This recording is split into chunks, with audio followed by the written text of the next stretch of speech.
السلام عليكم ورحمة الله وبركاته. الحمد لله رب العالمين والعاقبة للمتقين والصلاة والسلام على سيد الأنبياء والمرسلين. أما بعد فأعوذ بالله من الشيطان الرجيم. بسم الله الرحمن الرحيم. سبحانك لا علم لنا إلا ما علمتنا إنك أنت العليم الحكيم. رب اشرح لي صدري ويسر لي أمري واحلل عقدة من لساني يفقه قولي. الصلاة والسلام عليك يا سيدي يا رسول الله وعلى آلك وأصحابك يا سيدي يا حبيب الله. The situation, 10,000 strong army outside of Madinah al-Munawwara. The Banu Qurayza, the last remaining tribe of the Jews, are preparing an attack inside of Madinah al-Munawwara. The situation is very bleak for the Muslims. Extreme cold weather, very little supplies, very little food.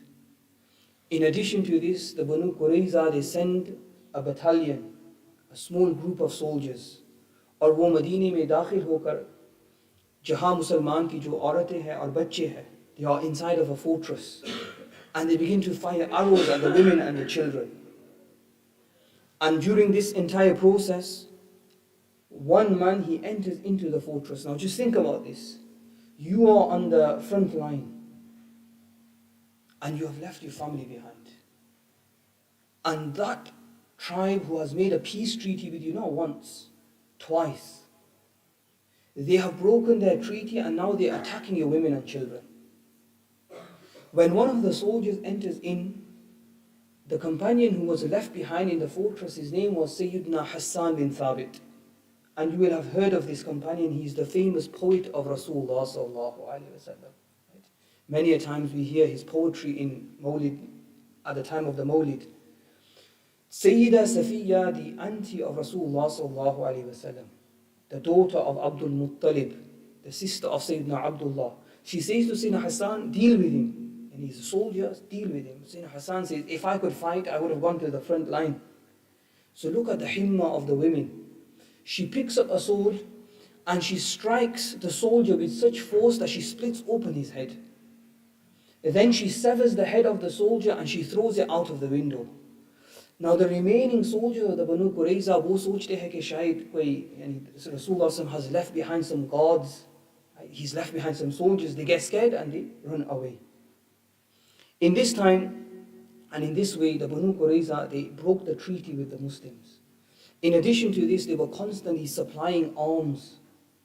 They had set their market up on the outskirts of Medina and they were sending supplies to the kuffar, the disbelievers. And during this process, because the situation was difficult, one of the leaders of the Banu Ghatafan, they came to Rasulullah sallallahu alaihi wasallam. Now Rasulullah sallallahu alaihi wasallam ne sara jo situation tha, he looks at the situation, the Ansar, they having to defend day and night. Generally, umumi taur pe kya hota tha ki jang mein, they wouldn't fight during the night time. रात को वो आराम करते और सुबह में वो लड़ते. During the day, दिन में वो लड़ते, रात को आराम करते. लेकिन ये ग़ज़वा it was one battle, the battle of Ahzab, which they used to fight during the day and during the night. The Muslims had to be constantly on guard because at any time the kuffar could cross over. And night time was the best time for them. So the Rasulullah sallallahu sara jo manzar hai dekhte hai and he feels sorry for the Ansar. So Ghatafan wo to paise wale hai. On the other side, one of the big tribes, the mercenaries, if you give them money, they will stop fighting. So one of the leaders, they come to Rasulullah sallallahu alayhi wasallam and he says, give us half of the dates of Medina. Yani Madinah al-Munawwara mein jitne bhi khujur, kheti aati hai, uska nisf hissa humko de de. Give us half and we will stop fighting. We will walk away. Rasulullah says, no, I will give you 1/3. And they begin to negotiate. And in this process of negotiation, one of the companions of Rasulullah sallallahu alaihi wasallam, Sayyidina Usayd bin Hudayr radiyallahu ta'ala anhu, he arrives. This was that companion who brought Islam into Madinah al-Munawwara. When Rasulullah sallallahu alaihi wasallam sent his ambassador, one of the first people to accept Islam was Sayyidina Usayd bin Hudayr. Now, when we show love to Rasulullah sallallahu alaihi wasallam, कुछ लोग ऐसे होते हैं कि कहते हैं कि आप लोग तो मुबालगा करते हैं. आप Rasulullah sallallahu alaihi wasallam की मोहब्बत में you exaggerate. During this discussion, वो जो बनु गतफान का लीडर था, सरदार था, he had his legs pointing towards Rasulullah sallallahu alaihi wasallam. He was sitting and he had his feet pointing towards Rasulullah sallallahu alaihi wasallam. तो सहाबी रसूल ने क्या कहा, उसको गवारा नहीं हुआ. कहा कि if Rasulullah sallallahu alaihi wasallam was not here and I saw you doing an action like this, out of the respect of Rasulullah sallallahu alaihi wasallam, I have left you. Otherwise, with this spear, I would have teared you to pieces. I would have split you into parts with this spear. And this is how much love they had for Rasulullah. They couldn't even look at someone pointing their feet towards Rasulullah sallallahu alaihi wasallam. Sayyidina Usayd bin Hudayr, Rasulullah takes him to the side. He says to him, this is the situation. What do you think? And then the other leaders of the Ansar, they come, of the Muslims. And they say, Ya Rasulullah sallallahu alaihi wasallam, अगर आप पर वही नाजिल हुई है और इसलिए आप उनको खुजूर देने के लिए तैयार हुए हैं तो ठीक है. We will agree, we will be with you. But if this is your mashwara, if you're asking for our opinion, then know this. कि जब हम काफिर थे, जब हम बुत परस्त थे, when we used to worship idols, तो ये जो गतफान है, they couldn't take one date from us. So how can it be that now when we have the izzah of Islam, we have been honored with Islam, how can you even give one date to them? Rasulullah became very happy. That my companions, look at their zeal, look at their passion. And so he sent them packing and he sent them away. And despite this much hardship, the Ansar, they were not willing to bow their heads in front of the disbelievers. Itne mein, during this entire process, some of the kuffar, they were able to cross over the trench on the narrow parts, and it's possible this was the strategy of Rasulullah कि Rasulullah ने कसदन ऐसा किया ताकि कुछ लोग वो Madinah Munawwara में आ जाए, they fight with the Muslims, and the kuffar, they see the bravery of the Muslims. Some of the people who crossed over, one of them, his name was Amr ibn Abd Wud. He was 90 years old. You might be thinking, 90 years old, what's he going to do? They say he had the courage of 1,000 soldiers. This is how strong he was. He was a very courageous person. He jumped over and he began to call the entire army, who's going to come and fight me? So Sayyidina Ali radiallahu ta'ala anhu khare hue kaha, Rasulullah sallallahu alaihi wasallam, let me go, mujhko jaane do. Rasulullah said, you know who this is? This is Amr ibn Abd Wud. Again he called. Sayyidina Ali stood up. He said, Ya Rasulullah, let me go. Rasulullah said, this is Amr ibn Abd Wud. Again he called, who will come forward? Sayyidina Ali said, Ya Rasulullah, let me go. Rasulullah said, okay. He ties the amama on his head. He gives him the zulfiqar. Sayyidina Ali radiallahu ta'ala anhu, he enters into the battlefield. He says to Amr, accept Islam. Islam ki dawat dete hai. Amr says, I'm not going to accept Islam. He says, leave the battlefield. He goes, I'm not going to leave the battlefield. He said, then prepare to fight me. He says, who are you? He said, I am Ali. He says, you're still young. You're my nephew. I don't want to kill you. Mujhko, yani tujhko qatl nahi karna hai. Lekin Sayyidina Ali ne kaha ke, I want to kill you. So he became furious. He said, who are you? Who are you compared to me? So he came and he comes with his sword and he attacks Sayyidina Ali with such force that Sayyidina Ali places his shield, but he goes through his shield and he strikes Sayyidina Ali on the head. Sayyidina Ali begins to bleed. The wound's not serious, but it leaves a scar for the rest of his life. Now Sayyidina Ali, he returns the attack with the Zulfiqar. He strikes him on the shoulder with such severity it reaches his waist and he falls onto the ground. As Sayyidina Ali is walking away, Sayyidina Umar says to him, ye jo hai, his armor, it's never been seen before. Why didn't you take it from him? But Sayyidina Ali says, when I struck him, his aura was exposed. And I didn't feel fitting to be able to, be involved in this kind of thing, removing his armor whilst his aura is exposed. That's why I left him. At the same time, when Amr bin Abd Wud, he fell to the ground, Nawfal bin Abdullah, he rushed forward. And Sayyidina Zubayr ibn al-Awwam, the cousin of Rasulullah, the son of Sayyidina Safiya, who I just mentioned, he took his sword and he struck him with such severity that not only did the sword go through his body, it reached the head of his horse as well. People began to say to Sayyidina Zubayr, that's an amazing sword you have. He goes, forget the sword, look at who's holding the sword. It doesn't matter how good your sword is if you don't know how to use it. Jab kuffar ne dekha, when they saw this, they all fled from that place. But during this entire process, the Muslims are running here, running there, trying to defend the trench. One of the companions, he comes to Rasulullah and he says, Ya Rasulullah, meri namaz asr qaza hui. We were running here and there. I didn't get a chance to pray Asr namaz. You know what Rasulullah said? He said, Meri Asr bhi qaza hui. Even my Asr namaz became qaza. Yani, in the situation of battle, you can pray Salatul Khawf, but this situation was so extreme. It was such a life and death situation, and this was the will of Allah subhanahu wa ta'ala. Agar Rasulullah sallallahu ki namaz kabhi bhi qaza nahi hui, then how would we know how to do qaza? Hum kaise malum karte ki aisi qaza namaz padni hai? So Rasulullah sallallahu at Maghrib time, he led the companions in Asr namaz, and then he raised his hands and he made dua to Allah subhanahu wa ta'ala. Hey Allah, these people, they made our Asr namaz go qaza. Salatul Wusta, the namaz which Allah has mentioned in the Quran. All of the namazs are mentioned generally, but Salatul Wusta, the middle namaz, Fajr, Zuhr on one side, Maghrib, Isha on the other side, the middle namaz Allah mentions specifically in the Quran. Why? जो भी 5 वक्त नमाजी है, they will tell you कि लोग फजर में आ जाएंगे, ज़ोहर में आ जाएंगे, मगरिब में आ जाएंगे, इशा में आ जाएंगे, लेकिन कभी कभी असर नमाज में ऐसी हालत होती है कि sometimes I think मुझको खुद अजान देनी पड़ेगी, इकामत देनी पड़ेगी और खुद मैं नमाज पढ़ाऊंगा. This is what I think sometimes. Nobody comes for asr namaz because it's in the middle of the day. कुछ लोग काम में होते हैं, कुछ लोग सोते हुए होते हैं. People are doing this, someone's at school, someone's here, someone's there. You see this all the time in the Asr namaz. So Asr namaz is very special, and Rasulullah was very, very upset. So he made dua that, Ya Allah, these people have made us miss our namaz. Ya Allah, you give them what they deserve. Give them their reward. And now the entire situation starts changing. Bit by bit, now everything starts changing. Number one, Banu Qurayza, they're sending supplies to the kuffar. The Muslims are able to intercept the supplies and bring it to Rasulullah sallallahu alaihi wasallam. This is a small victory for the Muslims. Number two, one of the leaders of the Ghatafan, whose name is Nu'aym ibn Mas'ud, wo Islam qabul karta hai. Rasulullah sallallahu namaz padh rahe hai. When he does salam, he sees Nu'aym is sat right next to him. One of the leaders of the Ghatafan. He says, what has brought you? He goes, mujhko Islam qabul karna hai. He says, Ya Rasulullah sallallahu alaihi wasallam, all of these tribes, they respect me. They all consider me as a respectable person. Let me go and let me sow discord amongst them. Generally speaking, ऐसा करना ये जायज़ नहीं है. लेकिन जब जंग की हालत है, when you're in the middle of a war, is a different situation.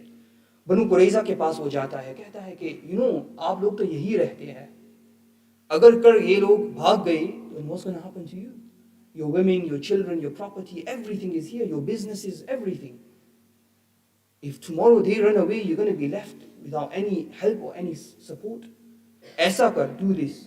उनको कहना कि give us a few people, give us 70 men also. We will keep them as assurance, guarantee के लिए, that you can't run away. You have to take these people with you. They said this is a good advice. It's true. Then he goes to the Quraysh, the Kuffar. He goes to Abu Sufyan. He says, आपको मालूम है कि बनु कुरैज़ा ने क्या किया है?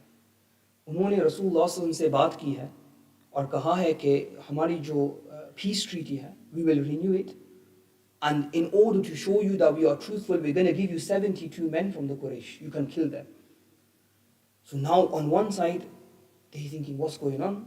And all of a sudden, the Banu Qurayza, they send a messenger and they say, we want some people as guarantee. Abu Sufyan says, that's what he told us. Exactly what he told us. And like this now, discord begins to spread amongst the kuffar. They start having suspicions between themselves. They can't trust each other. And in this process, their solidarity begins to weaken. Before they were all together, they had one mission, but now the Banu Qurayza, they're suspecting the kuffar, and the kuffar, they are suspecting the Banu Qurayza. And so when they send the message and they say, because it's extremely cold, and it's very difficult for the kuffar to maintain their supplies. When they send the message and they say, we're going for a last attack, the Banu Qurayza, they refuse. वो कहते हैं कि हम शामिल नहीं होंगे इसमें. And in this way, at that point, Allah subhanahu wa ta'ala, He sends a revelation to Rasulullah sallallahu alayhi wa sallam that the kuffar will now be defeated. It's mentioned in the surah Ahzab. Allah subhanahu wa ta'ala says, Ya ayyuha alladhina amanu dhkuru ni'matullahi alaykum إذ جاءتكم جنود فأرسلنا عليهم ريحا وجنودا لم تروها وَكَانَ اللَّهُ بِمَا تَعْمَلُونَ بَصِيرًا. O believers, remember Allah's favor upon you. When armies came against you, then we sent against them a wind and armies which you did not see. and Allah sees your deeds. Yani, you know, hum samajhte hai कि it's all about numbers, isn't it? कि this army has this and this army has that. लेकिन जो मुसलमान थे, Sahaba Kiram, they never used to look at the numbers. And many a times, even though they were vastly outnumbered, Allah subhanahu wa ta'ala gave them victory. Allah can make anything into His army. On this occasion, what did Allah do? Allah sent a storm, and it is hawa, so severe that it was blowing off the tents of the kuffar. And He sent a darkness, and there was no light, koi bhi roshni thi. And the kuffar were afraid. They couldn't even see their fingers. This is how dark it was. They couldn't see the tips of their fingers. Itne mein Rasulullah needed intelligence. He said to the Sahaba, who is brave enough, who will go to and see what the situation of the kuffar is? Because whoever goes will be with me on the day of judgment. Jo bhi gaya, और उनके जो हालात हैं उसके बारे में वो खबर लेकर आया, वो क़यामत के दिन मेरे साथ होगा. तो Sayyidina Huzaifa radiallahu ta'ala and वो खड़े हुए. And at this time, you know, Sayyidina Huzaifa, he says, there was no one who was more scared than me, and no one who used to feel more cold than me. Yes, you have some people who feel very cold all the time, and this is the middle of winter. Rasulullah took hold of him and he made dua for him. He said, you will not feel cold, you will not feel heat. Allah protect you from behind, from in front, from the left and from the right. Sayyidina Huzaifa radiallahu ta'ala फरमाते हैं कि अब मैं चलने लगा जैसे कि मैं बाग में चल रहा हूँ, like I'm walking in a garden. And he goes, I walked all the way right next to the disbelievers. और मैं क्या देखता हूँ कि Abu Sufyan वो खड़ा है next to the fire. And he's saying to the people, we can't stay. हम कैसे रहे? What's the point? We know we've been here for 1 month now, and we've had no progress. And in this situation, Sayyidina Huzaifa radiallahu ta'ala वो सोचते हैं कि this is the leader of the kuffar. मैं क्यों उसको कत्ल ना कर दूँ? Why don't I just kill him? लेकिन he remembered the Prophet ﷺ said to him, do not engage with the disbelievers, you just need to gather intelligence. Now Abu Sufyan, all of a sudden he hears some commotion. He thinks maybe they're spies. Right? All of the leaders are so frightened. They're surrounding themselves with their men. They're calling people, come close to us, why someone attacks us. Abu Sufyan, he has this realization. He says, everyone take hold of the person on your right, take hold of the person on your left, look at them in the face and make sure you know who he is. Sayyidina Huzaifa, he was very intelligent. He quickly grabbed hold of the right person. He says, who are you? He grabbed hold of the left person. He says, who are you? The person on the right says, I'm Muawiyah ibn Abi Sufyan. This person on the left says, I'm Amr ibn al-As. And before they got a chance to ask, he asked them. As soon as he was secure, he returns back to Madinah Munawwara. He tells Rasulullah ﷺ of everything which has happened. And as soon as he got back to Rasulullah ﷺ, all of a sudden he started shivering. Yani that mu'jiza of Rasulullah ﷺ. He began to feel the cold again. So now, at this point, Allah subhanahu wa ta'ala, He sends a severe storm, a really strong wind, and it begins destroying their tents. Their camels begin to run away. The kuffar, they become so afraid that they flee from that area. They run away from that area. And like this, Allah subhanahu wa ta'ala, He gives victory to the Muslims. As they are running away, Rasulullah sallallahu alayhi wa sallam, He gives a prophecy. He says, from this point forward, the kuffar will not come to us. Ab wo hamare paas nahi aayenge. We will be the ones who choose who fights and where they fight. And this is exactly what happened. This was the last major offensive from the kuffar. After this, when the situation had settled, Rasulullah वो घर वापस जाते हैं Sayyida Aisha Siddiqa's house. He takes some water, wuzu फरमाते हैं और ज़ोहर नमाज के लिए वो चले जाते हैं. जब वो वापस आते हैं तो एक आदमी दरवाजे पर खड़े है. He stood on the door. He's wearing a turban, amama, and he has an armor on, and he's shaking off the dust. And he begins to speak to him. And Sayyida Aisha Siddiqa, she's looking at this entire situation. What's going on?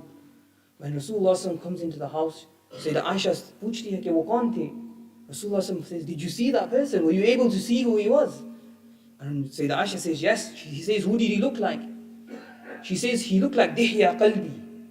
And now you guys will know who this was. Because Sayyidina Jibreel alayhi salam, jab wo bashari shakal mein aate the, when he would come in the form of a human, he used to come in the form of Dihya Qalbi. Kya farmaya? Kaha ki, Ya Rasulullah, you have put your sword down. You have taken your armor off. Lekin hum farishte, we need to go. The battle is not over yet. The Banu Qurayza, they betrayed us. Allah ka hukam hai that we need to go. Rasulullah ne farmaya ki mere sahaba jo hai, they're tired. They've been fighting, for so long. They dug the trench, they've been fighting. Sayyidina Jibreel said, we need to go now before they can mount an offensive. Before they can gather all of their strength together. तो Rasulullah ने हुक्म दिया that people, you need to go and pray your Zuhr prayer at Banu Qurayza. And this is the important point here. लोग कहते हैं कि जैसे कि हनफी है, शाफी है, मालिकी है, हम्बली है, कहते हैं कि आप लोग नमाज ऐसे पढ़ते हैं, वो लोग नमाज ऐसे पढ़ते हैं, आप लोग रोज़ा में ऐसे करते हैं, वो लोग ऐसे करते हैं, हज में ऐसे. And they say, how can everyone be right? How can all four schools be correct? तो जब Rasulullah ने हुक्म दिया कि do not pray Zohr until you reach Banu Qurayza, all of the army went. But now they divided into two groups. Half of them, they thought, ye jo hai mubalagha hai. Rasulullah is saying, be quick. Not to actually pray there. He's just saying, be quick, make sure you get there before Zohar namaz finishes. So unhone kya kiya? They stopped and they prayed Zohar namaz. And the second group of the companions, they took it literally. And jo Rasulullah ne kaha, uske mutabik bilkul amal kiya. And they went all the way there and then they prayed the Zohar namaz over there. जब रसूलुल्लाह को मालूम हुआ, रसूलुल्लाह didn't say कि आपने सही किया, आपने गलत किया. No, because both of them were following Rasulullah. They used their intellect, they looked at the Quran and Sunnah, and they tried to determine what was the best course of action. And this is what the A'immah do. This is why there might be differences, but all of it is accepted. When they got to the Banu Qurayza, Sayyidina Ali radiallahu ta'ala, and he was the first one to arrive. Sayyidina Ali pehle pahunche. Ab Banu Qurayza ne kya kiya? At this time, what should they have been doing? They should have been seeking forgiveness. Unko maafi mangni chahiye. Ki we've, look what we've done to the Muslims. Lekin unhone kya kiya? Astaghfirullah. They began to swear at Rasulullah. They began to swear at the wives of Rasulullah. Yani, they said such bad words that Sayyidina Ali radiallahu ta'ala, and he couldn't even imagine what they were saying. He went to Rasulullah and said, Ya Rasulullah, aap na jaye. I don't want you to hear what they are saying. Rasulullah went to them and he said to him, कि अब अल्लाह का अजाब आया है तुम पर. The wrath of Allah has come upon you, और फिर भी तुम ऐसा कर रहे हैं. Even after this you are doing like this. What's wrong with you? They said, Ya Rasulullah, no, we didn't say anything like this. We went back and forth. Eventually what happened, the Muslims, they sieged the fortress. They surrounded the Jewish people in the fortress. The Jewish people, they began to fire arrows at the Muslims. They didn't care. So they were firing arrows at the Muslims would fire arrows back. This was happening back and forth like this. Aisa hota raha. And initially the kuffar, they were very confident. Jo Yahud the, they thought, hamare paas khana hai, peena hai, sab kuch hai, we have no problem. We'll be able to survive, it's not an issue. And then as the days progressed, it became more and more difficult for them. They said, Ya Rasulullah, we want to speak to you. Rasulullah said, most welcome. They sent a messenger, they said, X, Y, and Z, let this happen, we will do this. Rasulullah said, no, I will pass judgment this time. Now, you might be thinking, okay, why is it like this? But in your day-to-day life, if a person, he gets caught speeding, and he gets a notice in the post, and he rings them up and he says to them, look, I won't speed again, just let me off. What are they going to do? Are they going to let you off? They don't. How good would it be that if a student was messing about, you sit the student down and you say to the student, don't mess about again. And the student never messes about ever again. There would be no need for detention, there would be no need for report card, nothing. But that's not how life works. This is idealism, right? Shouldn't it be that a woman should be able to walk outside at night and nothing should happen to her? It should be like this. But is that the reality? It's not the reality. So Islam is realistic, it's not idealistic. The Banu Qaynuqa had broken the treaty. The Banu Nadir had broken the treaty. जब हुयई बिन अख्तब जब वो Medina से खारिज हुआ, उसने कसम उठाई कि मैं कभी मुसलमान को अब तकलीफ नहीं पहुंचाऊंगा. लेकिन फिर भी, what did he do? He went and he gathered an army and he came back. And then when the Muslims had signed a peace treaty not once but twice, they broke the peace treaty and they attacked the Muslims from inside. Rasulullah ने फरमाया कि अब मेरा ही हुक्म होगा. Now it will be my decision. The Jews, they had a lot of internal discussions. They had a lot of back and forth. Eventually, they had no choice. They had to concede. Okay? They had to give up. And they came to Rasulullah sallallahu alaihi wasallam. And Rasulullah sallallahu alaihi wasallam, they had the Aus tribe. One of the Muslim tribes, they were very close to the Banu Qurayza. They interceded for them. And so Rasulullah sallallahu alaihi wasallam said, that's fine, you can choose your judge. Aap jisko bhi chahe, aap unko chuno, wo faisla farmayega. I will not decide. So the Aus tribe, they chose Sayyidina Sa'd bin Mu'adh radiallahu ta'ala. Sayyidina Sa'd bin Mu'adh during Battle of Ahzab, he got struck with an arrow here. And in Masjid Al Nabi, they were treating him. You can say there was like a tent, you can say hospital. They were treating him. And he had made a dua to Allah subhanahu wa ta'ala. He had made a dua, Ya Allah, agar iske baad Rasulullah sallallahu alayhi wa sallam और कुफार मक्का के दरमियान अब कोई जंग नहीं होने वाला है, then oh Allah, give me shahada, make me shaheed. I want to be shaheed fighting in the way of Allah subhanahu wa ta'ala. They called Sayyidina Sa'd bin Mu'az. He was still alive at this point. He came on his donkey. He spoke to the Aus. He said, are you happy with my decision? They said, yes. Everyone agreed that whatever Sayyidina Sa'd bin Mu'az says, we will agree with that. Now, if the kuffar, if the Yahud had chose Rasulullah sallallahu alaihi wasallam, maybe the situation would have been different. But they didn't listen. Now, Sayyidina Sa'd bin Mu'az, he came forward and said, what's the ruling? Whoever was involved in fighting, they will get the death penalty. Their property will be taken and distributed. Their women and children will be captured. He gave this hukm and he left. Rasulullah sallallahu alayhi wa sallam said at that time, Sa'd gave the same command as which Allah subhanahu wa ta'ala had given above the 7 heavens. And so this is exactly what happened. So today, when the kuffar, they raise fingers and they say, the Muslims, they killed 700 Jews. Again, they don't know the history that happened before. The amount of times they betrayed, and even during this process, whilst the death penalty was going, the Muslims, that many of them go. Some of the Aus, they interceded. They said, Ya Rasulullah, zamana-e jahiliyat mein, they did some favors to us. Isne mujhke liye aisa kiya, usne aisa kiya, usne aisa. And Rasulullah let them go. Many of them, those who accepted Islam, Rasulullah let them go as well. But those who were stubborn and they were not willing to accept, those were given death penalties.